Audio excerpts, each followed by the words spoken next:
The American dream, they tell you, is a house, a picket fence, a two-car garage, a neatly manicured lawn in a sleepy suburb where the loudest sound is the ice cream truck on a July afternoon. My wife Sarah and I had been chasing that dream for 2 years, getting outbid by all cash offers from investment firms and watching interest rates climb like a goddamn roller coaster. We were bleeding money on rent for a cramped Cleveland apartment, listening to our upstairs neighbors practice what sounded like competitive bowling at 3 a.m. Our son, Leo, was 5. He needed a backyard. He needed a room that wasn't also my home office. I needed to stop dreaming about Zillow listings. Then we found it, 1428 Elm Street, in a quiet, tree-lined suburb called Northwood. It was a classic 2-story colonial, painted a tasteful shade of slate gray with white trim. It had a tire swing hanging from a massive oak tree in the backyard, a finished basement perfect for a playroom, and a kitchen with an honest-to-God island. It was everything we had on our checklist, and then some. The seller was an elderly woman named Eleanor Gable. Her kids had long since moved away, her husband had passed, and she was, in her words, trading snow for sunshine and moving to a condo in Naples, Florida. She seemed desperate to sell, which was the first red flag we gleefully ignored. In this market, desperation was a gift. Our realtor, a slick guy named Todd, who smelled perpetually of cologne and ambition, handled the negotiations. We got it for just under asking, a miracle in itself. The inspection came back clean, save for some age-appropriate wear. We were ecstatic, floating on a cloud of pending mortgage payments and Home Depot fantasies. It was during the final signing that the second red flag appeared. Todd slid a document across the table. "Just one last addendum from Mrs. Gable," he said, waving his hand dismissively. "A little quirky." I picked it up. It was a single typed page, added to the mountain of paperwork. It contained a single clause. As a condition of the sale of the property at 1428 Elm Street, the new owners, hereafter the buyers, agree to the permanent and undisturbed placement of the ceramic garden gnome, currently situated near the entrance to the backyard patio. The buyers shall not move, alter, damage, or dispose of said gnome for the entire duration of their ownership. Violation of this clause will be considered a material breach of a covenant understood by the seller to be essential for the property's continued well-being. I looked at Sarah, who raised a perfectly sculpted eyebrow. I looked at Todd. "A gnome?" I asked. Todd chuckled. "Little guy with a red hat, fishing rod. You probably saw him by the back door. She's an old lady, Mike. Sentimental value, I guess. It's a non-issue. Legally, it's probably unenforceable nonsense, just a weird request. Sign it and the house is yours." The keys were practically dangling in front of my face. I could already smell the freshly cut grass, hear Leo's laughter echoing in the yard. A weird clause about a garden gnome. Who cared? We'd probably forget it was even there. So I signed. Sarah signed. We shook hands, forced smiles all around, and walked out of that office as the proud, blissfully ignorant owners of 1428 Elm Street. The first month was paradise. We painted Leo's room a bright sky blue. I assembled a ridiculously complex swing set in the backyard, cursing Swedish engineering under my breath while Sarah brought me lemonade. We met the neighbors, a friendly couple named Jim and Carol, who brought over a welcome to the neighborhood casserole that was 90% cheese. It was perfect. The gnome stood by the sliding glass door to the patio just as the clause described. It was ugly. Its once bright red hat was faded to a dull pink. Its painted-on smile was a little too wide, a little too manic. One of its black dot eyes was slightly larger than the other, giving it a perpetually surprised, leering look. Its ceramic nose had a chip in it, and the tiny fishing rod it held was missing its string. Leo named him Mr. Giggles, a name far too cheerful for the creepy little sentinel. We just left it there. It became part of the landscape, a bizarre fixture of our new life. Sometimes late at night, when I'd go to lock the back door, I'd catch its glass-eyed stare in the moonlight and feel a ridiculous, fleeting shiver. But then I'd shake my head, laugh at myself, and go to bed. The dream ended on a sunny Sunday in late August. It was my fault, really. I was teaching Leo how to throw a baseball. He had a surprisingly good arm for a 5-year-old. I was trying to show him how to follow through, and my throw went wide, way wide. The ball bounced once on the manicured lawn, shot sideways, and struck Mr. Giggles with a sickening crack. The gnome, which I had assumed was solid and heavy, seemed to almost leap off its base. It spun through the air and shattered on the concrete patio. Leo's face crumpled. "Mr. Giggles!" he wailed. I rushed over, my heart sinking for a reason I couldn't quite articulate. It wasn't just a broken lawn ornament. It felt wrong. The smiling head had broken off cleanly, rolling to a stop with its chipped face staring up at the sky. The body was in a dozen jagged pieces, a pile of pink and white ceramic guts. "It's okay, buddy," I said, scooping him up. "It was an accident. We can get a new one." "Not Mr. Giggles," he sobbed into my shoulder. That night, after Sarah had calmed Leo down and put him to bed, I swept up the pieces into a dustpan and dumped them into the garage trash can. The clause in our contract flashed in my mind. "Shall not damage or dispose of. It's just a stupid gnome," I muttered to myself, the sound of my own voice too loud in the silent garage. That was the night the scratching started. I woke up around 2 a.m. to a faint, rhythmic sound. Scritch, scritch, scritch. It was coming from the direction of Leo's room. I slipped out of bed, careful not to wake Sarah, and crept down the hall. I pressed my ear to his door. Scritch, scritch, scritch. It sounded like mice or squirrels. The house was old, I reasoned. Pests get in. I made a mental note to call an exterminator in the morning and went back to bed, pulling the covers up a little tighter than usual. The next day, I called a pest control company. A young guy in a jumpsuit spent an hour in our attic and basement. His verdict? "Clean as a whistle, Mr. Henderson. No signs of rodents, termites, nothing. Your foundation is solid. Whatever you heard, it wasn't critters." I paid him for his time, a knot of unease tightening in my stomach. That night, the scratching was back, louder this time. It wasn't just in Leo's room. It was under the floorboards in the hallway, in the walls of our bedroom. It was everywhere. It sounded like fingernails dragging slowly, deliberately, across old, dry wood. Sarah heard it too. "What is that noise?" she whispered, her voice tight with fear. "It's just the house settling." I lied, though the lie felt like ash in my mouth. Houses don't settle with a sound like that. A few days later, the whispers began. It started so subtly I thought I was imagining it, a faint hissing sound on the edge of hearing, like a radio tuned to a dead station. I'd hear it when the house was quiet, when I was working in my office or reading in the living room after Sarah and Leo were asleep. It was a sibilant, dry sound, like dead leaves skittering across pavement. Then it started to sound, almost like voices, too low to make out words, but the cadence was conversational, a chorus of hushed, conspiring murmurs that would stop the instant I tried to focus on them. I started leaving the TV on for background noise, unable to bear the silence. "Are you okay, Mike?" Sarah asked one evening, her brow furrowed with concern. "You seem on edge." "Just stressed from work, I'd say, or didn't sleep well." How could I tell her I thought the house was whispering to me? She'd think I was losing my mind. Hell, I thought I was losing my mind. The first truly undeniable thing happened the following week. It was a calm, windless evening. I was washing dishes, looking out the kitchen window into the backyard. Everything was still. The leaves on the great oak tree hung motionless, and the tire swing was moving. Not wildly, but slowly, rhythmically, swinging back and forth, as if an invisible child were pushing off from an invisible ground. The chains groaned with each arc, a lonely, mournful sound in the twilight. I stood there, frozen, soapy water dripping from my hands onto the floor.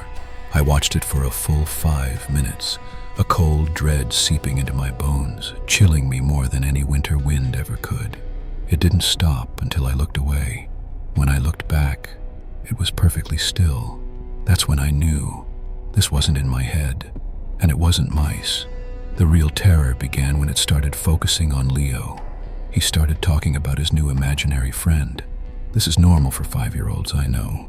But his friend wasn't a superhero or a talking animal. He called him the man in the walls. The man in the walls is sad, Leo told Sarah at dinner one night, pushing his green beans around his plate. "Oh yeah?" Sarah said, playing along. "Why is he sad, sweetie?" "Because he's broken," Leo said, his voice small and serious. "And he's cold. He wants to come out and get warm." A forkful of mashed potatoes stopped halfway to my mouth. "What does he look like, Leo?" I asked, trying to keep my voice casual. Leo looked at me, his blue eyes wide and earnest. "He's tall and skinny, like a shadow," and he whispers. Every parental instinct in my body screamed.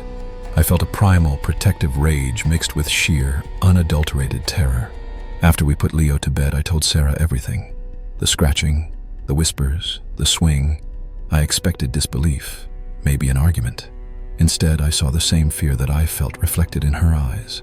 "I've been hearing it too, Mike," she confessed, her voice trembling. "The whispers. And last night, I thought I saw something in the hallway, a flicker of movement. I told myself it was just my eyes playing tricks on me. We weren't crazy, we were in this together. That was a small comfort, but it was buried under a mountain of fear. What was in our house? And what did it want? That night I did what I should have done weeks ago. I went into the garage, my footsteps echoing in the silence. I found the trash can and dug through it, past empty Amazon boxes and milk cartons, until my fingers brushed against the jagged, cold pieces of ceramic. I pulled them out and laid them on my workbench under the harsh glare of a single fluorescent bulb. The gnome's head stared up at me, its manic painted smile seeming to mock my terror. I felt a sudden, insane urge to try and glue it back together. I spent the next 2 days trying to find Eleanor Gable. The address she'd left for forwarding her mail was a P.O. box in Naples that had been closed for 6 months. Her phone number was disconnected. It was like she had vanished off the face of the earth. I turned to public records, a man possessed. I spent hours at the Northwood Town Library scrolling through microfilm of old newspapers, searching for any history on 1428 Elm Street. And I found it. The house was built in 1928 by a man named Silas Blackwood. He was a wealthy, eccentric recluse who had made his fortune in manufacturing. The articles described him as obsessively proud of the house, which he had designed himself. He rarely left the property. In 1934, his wife and daughter died of scarlet fever within a week of each other. After that, Silas became a complete hermit. He was found dead in the house a year later, having apparently starved himself to death in his armchair, refusing to leave the home where his family had died. The property sat empty for years, rumored to be haunted. It was sold and resold 6 times over the decades, with no family ever staying for more than a year or two. The newspaper archives were filled with vague reports, families moving out abruptly, tales of strange noises, a local legend about the spirit of the builder who guarded the house. The last article I found was a small human interest piece from 1978 about the then owner, a man named Mr. Gable. He talked about the house's quirks and how he'd found a way to keep the peace. The accompanying photo showed him standing on his pristine lawn, and at his feet, new and shiny, was a ceramic garden gnome with a fishing rod. My blood ran cold. The gnome wasn't a sentimental keepsake. It was a treaty, a peace offering, a lock on a cage, and I had broken it. Silas Blackwood wasn't haunting the house. In some unimaginable way, he was the house, and we had desecrated his effigy. That night, all hell broke loose. It was no longer subtle. The scratching became a furious, frantic clawing from all around us. The whispers were no longer on the edge of hearing. They were in the room with us, a cacophony of angry, sibilant voices hissing one word over and over. Mine, mine, mine. We were huddled in our bed, Sarah clutching me, both of us staring at the bedroom door when we heard Leo scream. Not a nightmare scream, but a scream of pure terror. We scrambled out of bed and ran to his room. The door, which we had left ajar, was slammed shut. I twisted the knob, locked. "Leo!" I roared, throwing my shoulder against the solid wood. It didn't budge. It felt like pushing against a brick wall. From inside, I could hear Leo crying and another sound. A low, rasping voice, whispering to him.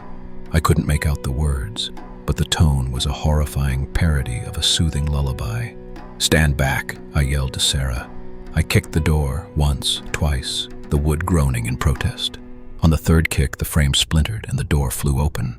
The room was freezing cold. The window was wide open, the curtains whipping in a wind that didn't exist outside. Leo was huddled in the far corner of his bed, pointing a trembling finger at the empty space in the middle of the room.